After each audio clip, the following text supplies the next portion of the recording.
Общественной палаты. Большое спасибо, дорогие друзья, за работу. Вы сегодня работали, а мы, эксперты, увидели, что вы хотите учиться, и вы обучаемы. Вот это очень здорово, потому что и модератор, и я как эксперт, работая в группе, видели, как вы откликаетесь на все то, что мы вам предлагаем, и вы это принимаете, а мы слышим вас.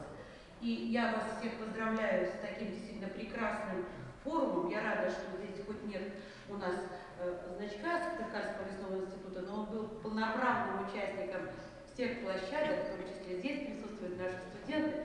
Вы молодцы. И я думаю, что вот мы очень активно завершаем год молодежи. И это все, может быть, не все были утром, когда Вячеслав Николаевич уже совершенно определенно сказал, что следующий год – это год спорта.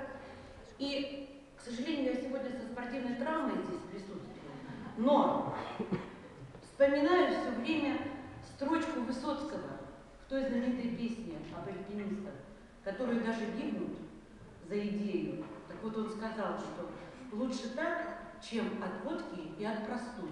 Поэтому мы все с вами будем в год спорта новые вершины покорять. Удачи всем! Спасибо.